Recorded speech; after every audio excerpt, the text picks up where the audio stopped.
Hello, everyone, and welcome to another episode of Bravo Tea with Jared B. On this episode, I have my recap of Luann and Sonja's Welcome to Crappy Lake, and I'm also breaking down the newest episode of The Real Housewives of Orange County.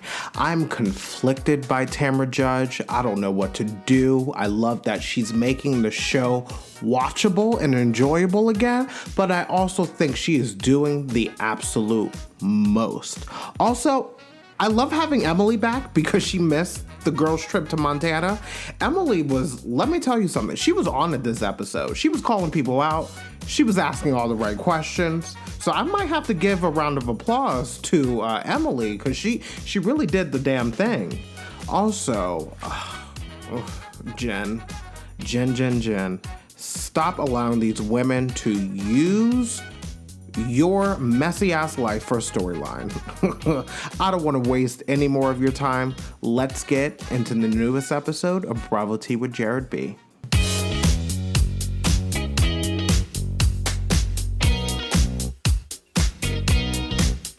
So now we have Luann and Sonja, Welcome to Crappy Lake. This is season 1, episode 3, titled Gone Muddin'.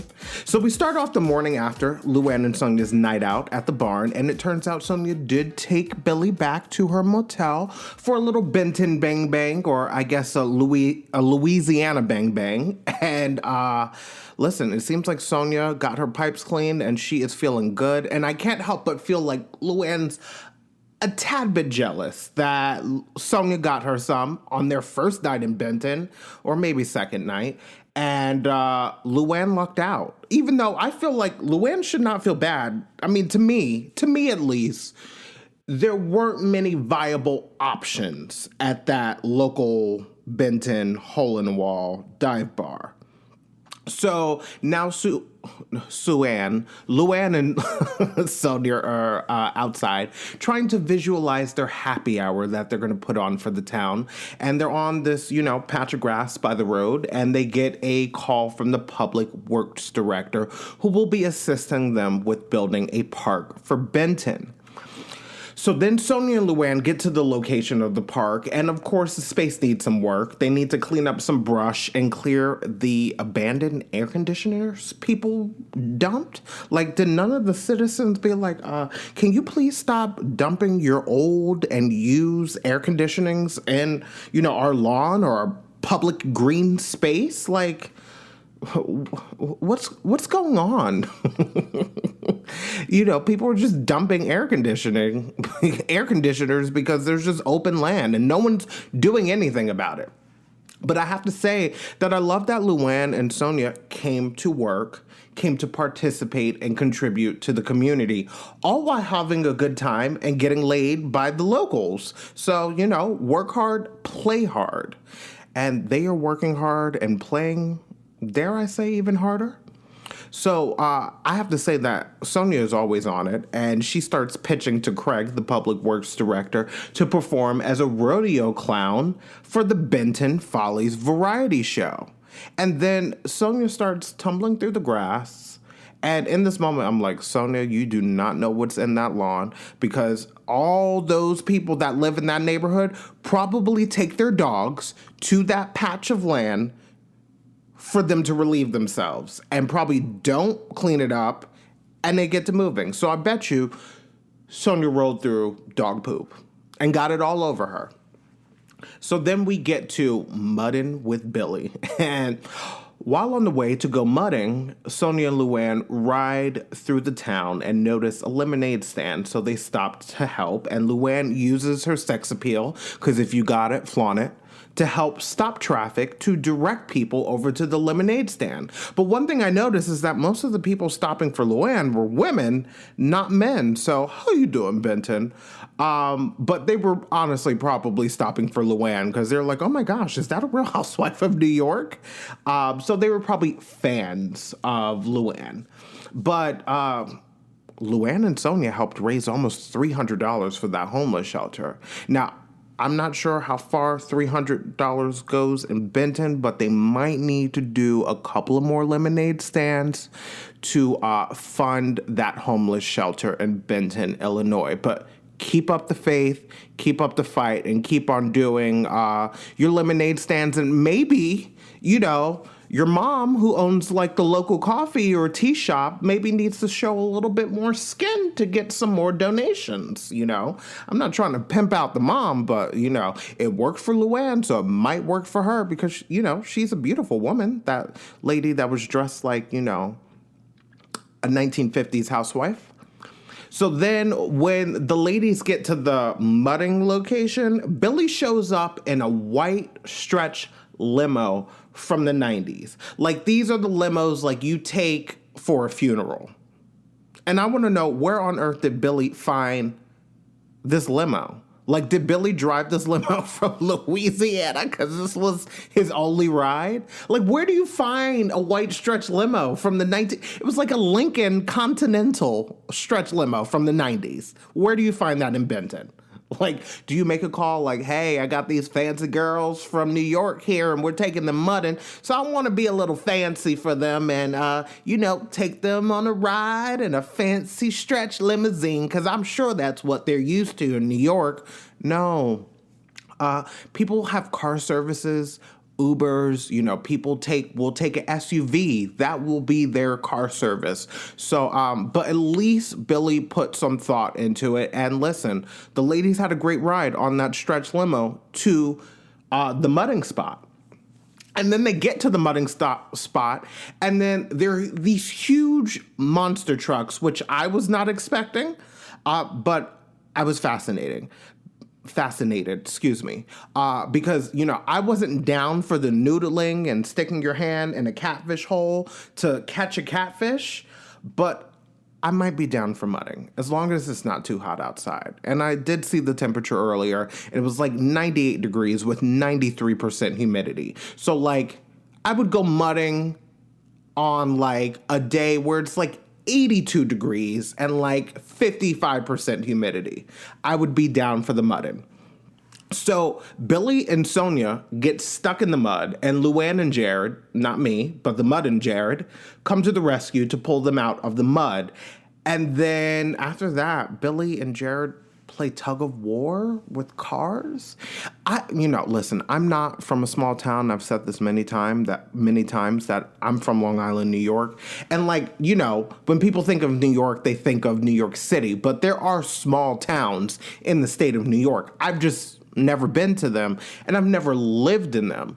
But I want to know, are these activities common in small town America? Are people playing tug of wars with cars? Tug of war with cars? Are people going mudding in monster trucks? Like, let me know, small town America, if you were listening and like this, what people do in Benton, what you've seen on Welcome to Crappy Lake, if this is familiar to your small town lifestyle, let me know. Because otherwise I'm like, wow, there's really nothing to do in this town, and so they come up with the craziest things to occupy their time.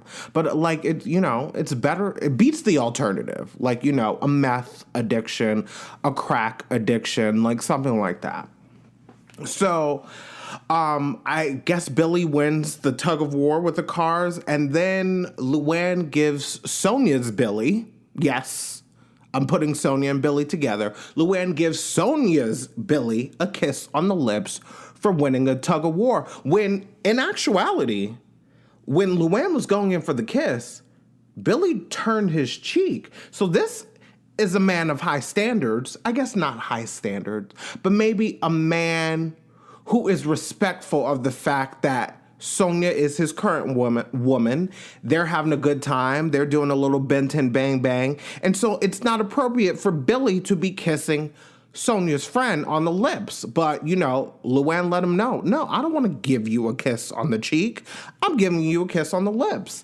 And I feel like Luann, listen, I didn't realize this in this moment. I realized this years ago.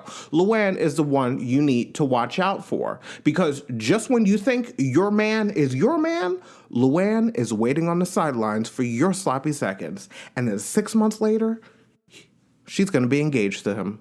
And then several months later after that, they're going to break up. And then, Sonia, you can go back to Billy. So then we get to the last scene, and it's the meeting with the mayor. And Sonia and Luann meet with the mayor to update him on the progress of the playground. And things are going well at this moment. You know, Sonia shows the mayor the picture of the playground that they're working on getting for Benton.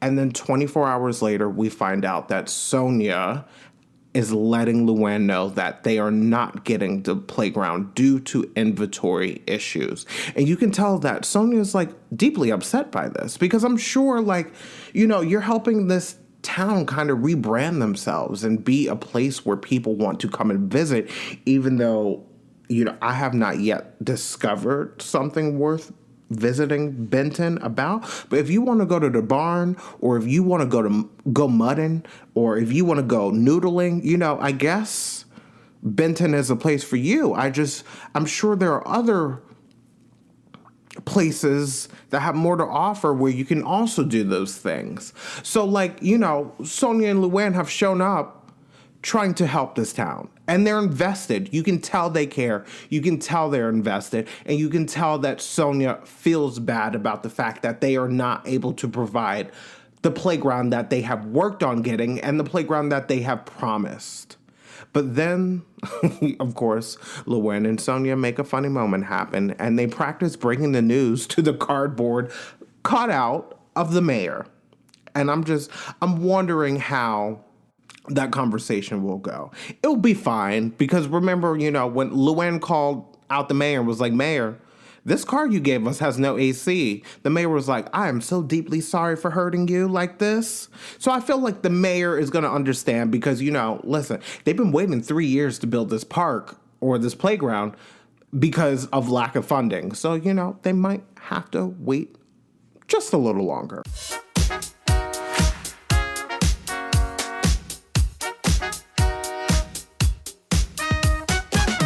So now we have the Real Housewives of Orange County. This is season 17, episode 7, titled "Oh No Bo You Didn't," or is it? Oh no, it's "Oh No No Boo You Didn't." I don't know. I fudged that up. Forgive me. So we have this first scene with Shannon and John Jansen, as Shannon always likes to call her boyfriend by his first and last name. So Shannon and John are hanging out, I believe, at John's boathouse, and Shannon is basically asking what their future will look like now that her daughters will be moving out and going to college. And I feel like, you know, Shannon is asking, are we going to move in together? And John is coming up with hella excuses. Like, you know, you're going to be busy and I don't want to be part of that chaos. You know, he's like, oh my gosh, well, now we're going to have 3 dogs in the house. And I think what John means to say is, I don't want to live with you. And I wish he would just say that, because it's obvious to me. Unfortunately, it's not obvious to Shannon. Not obvious at all, but it was obvious to me. Was it obvious to you guys? Let me know. So, like, in defense of John Jansen, a little defense, I could understand being a man of a particular age. Your kids are adults. You have your place on the water.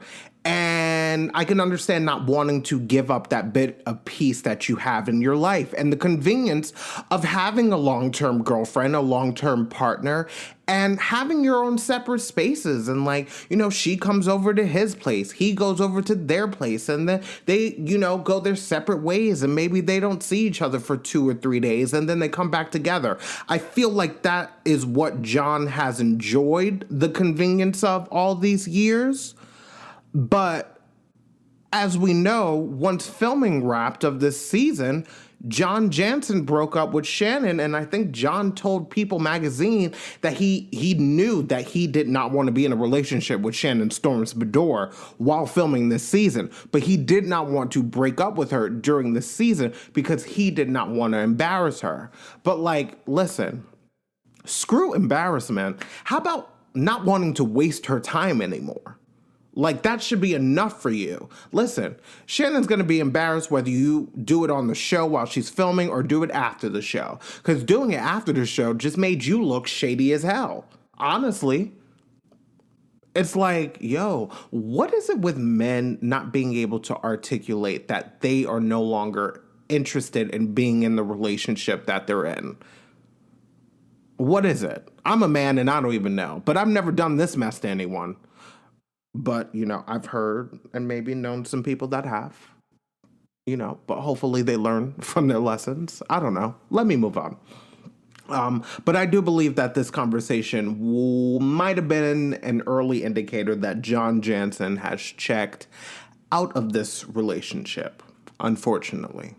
I really root for Shannon. Like, the difference between Shannon and the ups and downs we witness in her relationships, whether it's with John Jansen or her ex-husband, David Beador, is like we have gotten to know Shannon over the past several years. And so we're invested in her life. And I don't know about you guys, but I root for Shannon Beador to win. I feel like Shannon deserves happiness and she deserves a true love in her life. The difference is with Jenn being on the show is at this point, episode 7, and I'll mention this later, I'm sick of hearing about her affair with Ryan. I don't care anymore.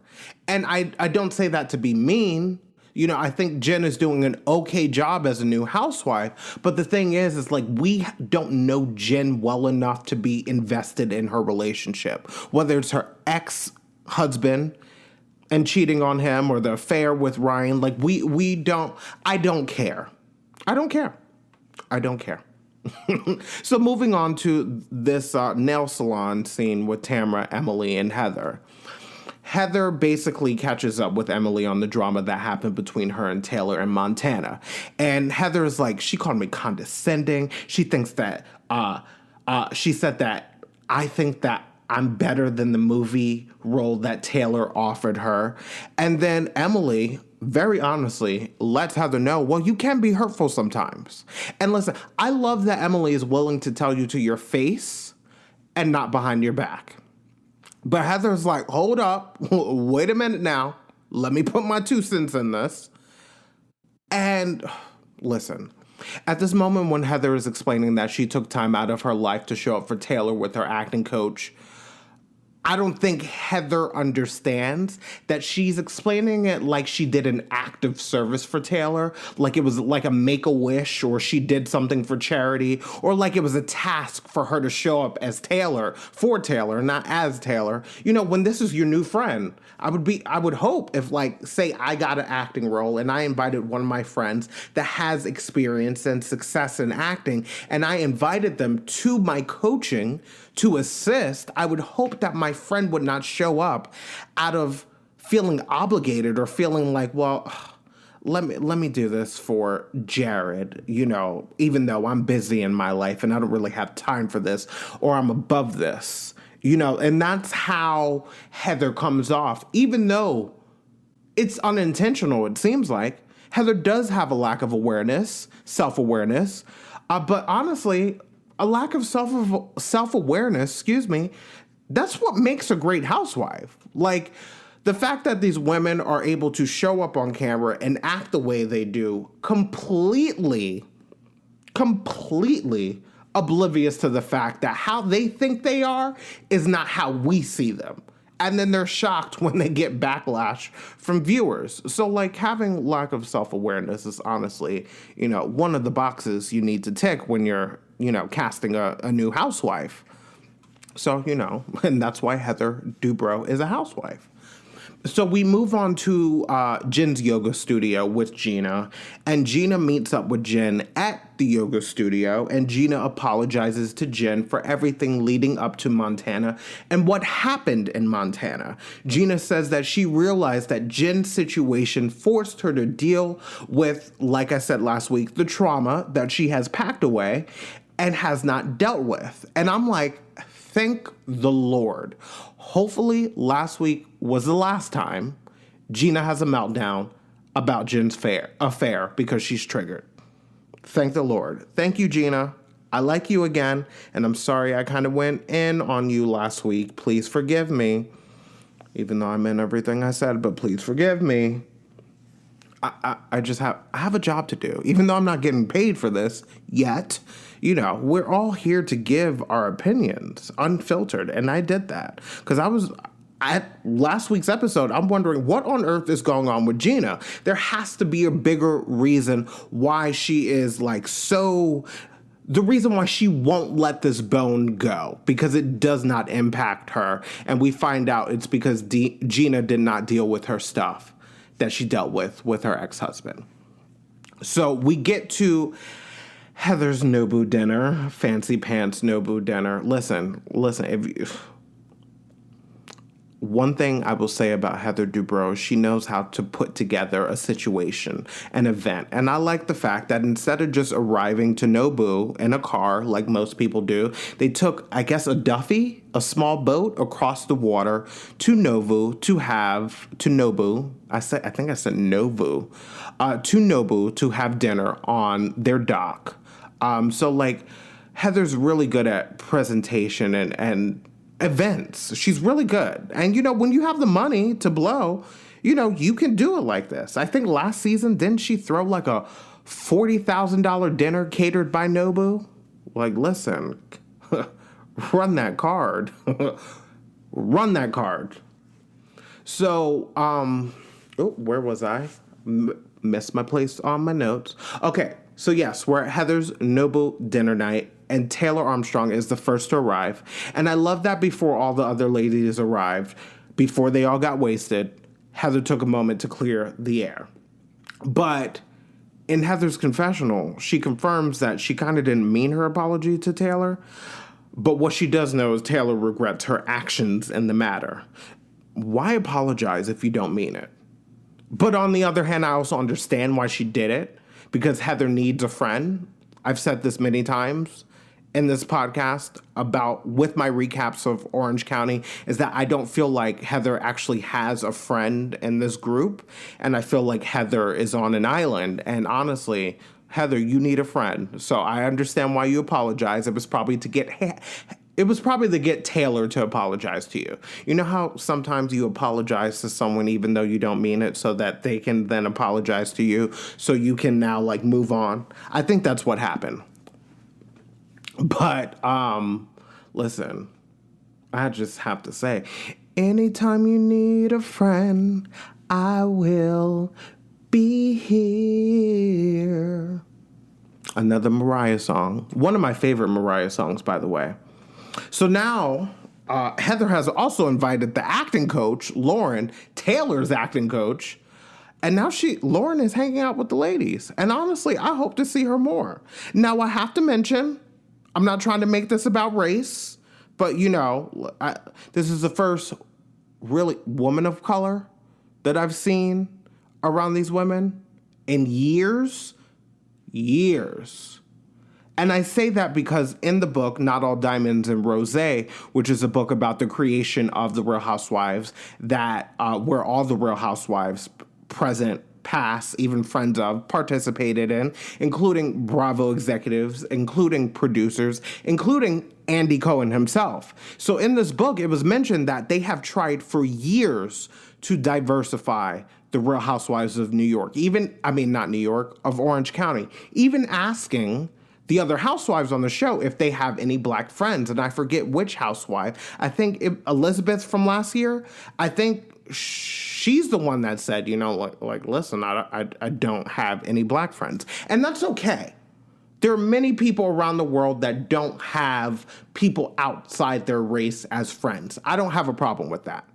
I would have had more of an issue if they found a random black woman or Asian woman or Hispanic woman and just plopped her in the group.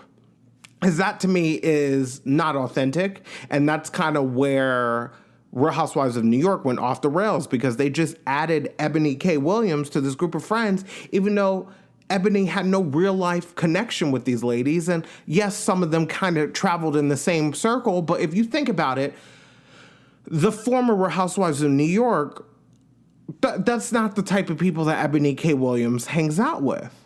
But I think it's funny in this moment, Heather found a black friend and she was like, we won. I feel like she called her producer. She was like, I found a black friend, and immediately invited her into the group. But little does Lauren know, she has no clue what she has signed up for. But I hope we see more of her. So the ladies start talking about Montana. And I have to mention the fact that Emily is very skilled, more skilled at stirring the pot than Tamra is. Emily knows how to, you know, it kind of comes out of nowhere, but she knows how to bring up a conversation. She knows how to ask the right questions. And maybe that's the lawyer in her. But I wish, like, Tamra would, take a note out of Emily's book and kind of like tone it down a little bit. But I'll get into Tamra, a little later. Actually, soon. I have to say that, of course, the conversation about Jenn's affair with Ryan comes up yet again. And I wish Jenn would have realized by now that these ladies are using her dirty laundry to produce content for this show. And instead of just shutting it down once and for all, Jenn keeps feeding them. Because at this point in this episode, I said this earlier, I'm sick of hearing about Jenn's affair. It has been a topic of discussion on every episode. I'm over it. Ladies, can you give us something else? Can you give us something different? Or are you going to ride Jenn's affair all the way to the end of the season? It can't be. You can't give us a whole season of just discussing Jenn's affair. There has to be more. Has to be. But then, of course, Tamra starts to get activated and says that she's worried about Jenn being with Ryan. And Jen's like, well, you're the one airing my dirty laundry to our friends, my new friends. And Tamra's like, nope, it wasn't me. Tamra girl, it was you. It wasn't only you. But you were the one that has revealed things about Jenn's relationship that you knew of, that only a small group of people knew of. So yes, Tamra, you were doing what Jenn accused you of. And instead of denying it, I wish you would just own it. And I also have to say in this moment, I feel like Tamra was trying to antagonize Jenn into going into like full housewife mode at the table. And Jenn kind of started to get into it, but then she caught herself and she says, Tamra, I'm not doing this with you. And Tamra's like, do it with me. See, at that moment, I'm not really sure if Tamra's trying to produce a moment for television, but it certainly seems like it. And she's trying to get Jenn to help her create a moment for television, even though it's at Jenn's expense. But Jenn has not realized this yet. And it's sad because I could sniff this a mile away. And then Jenn says, Tamra, you need to watch it. And then Tamra's like, I need to watch it? And then Tamra throws a napkin in Jenn's face, storms off, and says, fuck you. And Lauren is sitting back like, oh my gosh, what is going on? Lauren is shocked at this behavior. Lauren's like, we don't do this in my thespian circle of friends. We just break out into song and dance and sing like Wicked or Hair, Let the sun shine. Let the sun shine in. The sun shining. I swear I have a better voice than what you hear, but I'm not warmed up, I do. I can do a little doo-wop-wop. It may not sound like it, but I'm just having fun. I'm just having fun. But listen, when Tamra walks away, and of course Shannon chases after Tamra, when the other ladies around the table are like, I think Heather says, if you feel like you need to say something, then say something. And Jenn is not saying anything. And at this point, I'm like, Jenn, defend yourself. Do something. Throw a drink in Tamra's face. Something. And I don't even condone that. I don't like, when they throw drinks in people's face. I'm not into that. But like, if I were Jenn at this moment, after Tamra threw a napkin in my face, just because I said she needed to watch it, I would have probably thrown a glass of wine in Tamra's face if I were Jenn. That's just me. I don't condone the behavior, but that's probably how I would have reacted. And, Jenn, these ladies are genuinely trying to offer you a lifeline, and she just refuses to grab onto the life raft. Save yourself, Jenn. Save yourself. because none of these other ladies, especially Tamra, are going to save you because she is using all the dirt she has on you to make a moment and cement her status back as a real housewife of Orange County. So while Tamra is outside having a moment with Shannon, Emily then calls out Heather and calls her phony for acting like she's best friends with Tamra when that wasn't the tune Heather was singing last year. And I agree with Emily. I do think Heather is afraid of Tamra because Tamra plays dirty. Tamra goes below the belt. And unlike some of these other women, Heather and her husband, her family, kind of have more to lose than the rest of them. Like the Dubrows are rich. You know, Terry has, a business. He has a plastics practice, plastic surgery, if you don't know what that meant. So I understand Heather not wanting to muddy the waters with Tamra, but also don't kiss her ass at the same time and then act oblivious to when Tamra's acting a fool and throwing people under the bus and betraying her friend, or at least don't defend it, Heather. You're better than that because damn well Tamra is in the wrong. Sorry. There was a spider on my door and I kind of squished it with my foot. And now I have spider guts on the bottom of my foot.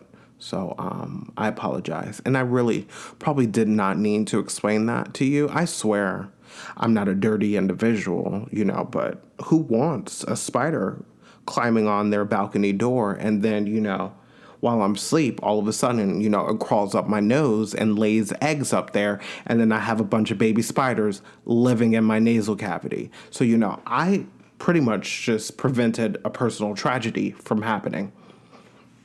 So then, of course, Tamra returned to the table and she wants to know what she missed. And Tamra, if you didn't try to create a moment for television, you wouldn't have missed anything.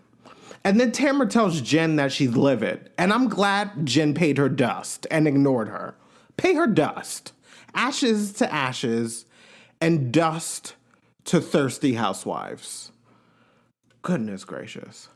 And then Heather lets Shannon know that she just got a text from David Bador. No, Heather got a text from Heather. No, oh my gosh, what is happening? Heather got a text from her husband. What's her husband's name? Terry Dubrow. Yes. Heather gets a text from her husband, Terry Dubrow, who lets Heather know that David Bador, Shannon's ex-husband, is getting a divorce. But Shannon says that she already knows. And when Shannon says that, she seems pretty fine. But then Shannon gets up from the table to call her daughter, Sophie, and Shannon then gets emotional. And sometimes I feel like Shannon puts on a front, like everything's okay when it's not. But I understand that she's trying to be strong for her daughters. And Shannon also shared that, this day that they're doing this Nobu dinner is her wedding anniversary with David. And then David announces his divorce from his new wife, second wife, on their former wedding anniversary. And I'm sure that was a lot for Shannon to process emotionally. And to me, it's kind of obvious in this episode that, like I said, John Jansen, Shannon's boyfriend at the time, because now they're not together, they're just friends, John Jansen is kind of checked out and has one foot out the door. And I wonder if Shannon subconsciously knows this, but didn't want to admit it to herself. I don't know. But I'm rooting for you, Shannon Storms Bador. I'm always rooting for you. But I have to say that I'm slightly conflicted about Tamra being back on the show. On one hand, I'm Tamra has returned. She's here to do what she has to do as a housewife to bring the Real Housewives of Orange County back to life. And then on the other hand, I'm Tamra is doing way too much and it feels forced. It feels self-produced. And when I say self-produced, it's like not arriving in a scene honest and authentically, but instead producing yourself, hyping yourself up, telling yourself that you have to say these things or do these things to make a good show. That's what I mean by self-produced. Because so far in every episode, we have seen Tamra have a moment, but she's usually drunk, a little wasted, drunk. So I'm wondering, honestly, because listen, side note, last week I found out that Tamra Judge blocked me on Twitter. Now, I don't know why.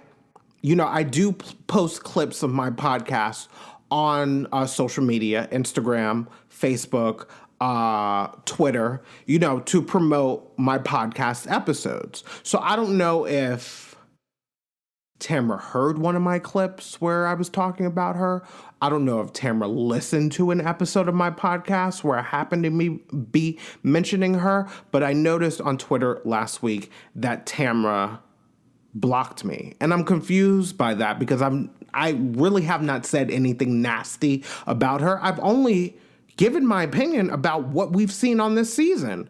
And based on what people are saying on social media, people have a lot of strong opinions about how Tamra is acting this season. So also Tamra's the one to talk about, she's not thin-skinned, and it's like, how did you let little old me cause you to block me?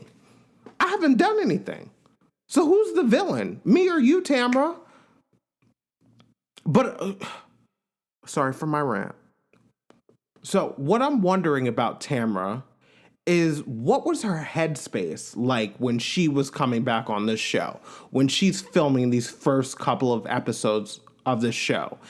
In my mind, I'm asking myself, was Tamra putting pressure on herself because she was rehired after being fired, and Tamra, decides to pregame a little too hard before group scenes to loosen up? But it ends up causing her to go balls to the wall in these scenes. And I wish Tamra knew that she doesn't have to do all of this. Tamra, if you're listening, if one of your family members, friends, assistant is listening, you don't have to do all of this. Remember that the reason why you got hired back onto the Real Housewives of Orange County is because how you were on Real Housewives Ultimate Girls Trip Season 2. Tamra, you were a good friend to Vicky. You stirred the pot when you needed to. You confronted situations like Dorinda when she was, reprimanding you like you were her child. You did what you had to do in that moment. You confronted Brandy when you had to. Tamra played the Real Housewives Ultimate Girls Trip really well. It was a more balanced Tamra. And then now we have her back on the show, and the Tamra that I kind of enjoyed on Ultimate Girls Trip is not this Tamra. And I wish that Tamra knew that she doesn't have to do all of this. You can still stir the pot. You can still gossip. You can still call people out without doing it the way you're doing it, Tamra.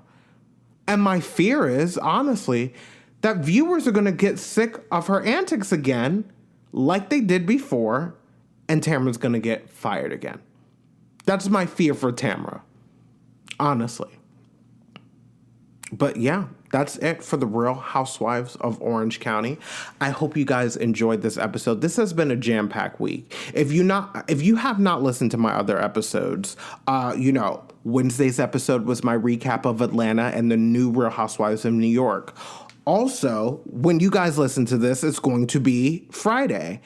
Also on this day, I have my interview out with Alex Propson from Below Deck Sailing Yacht Season 4. So if you have not listened to that yet, you can. You can also watch the interview on the Bravo Tea with Jared B YouTube page. So, support the interview, show Alex some love, comment, subscribe, follow, reach out in my DMs. Follow me on Bravo Tea with Jared B on Instagram, Bravo Tea with JB on Twitter. I'm on TikTok as well. I'm on Threads as well. You know, message me, slide in my DMs. Let me know what you think. Let me know if you have any questions, any comments. I would love to hear from you guys. I sincerely thank you for supporting this podcast. It means the world to me. I'm having so much fun doing this because I've been watching Bravo for years, and it feels good to just talk about these shows that I love. I'm really enjoying it. So that's all the Bravo tea I have for you. Excuse me. That's all the Bravo tea I have for you today. I love you guys for listening, and I hope you guys have a great weekend. Deuces.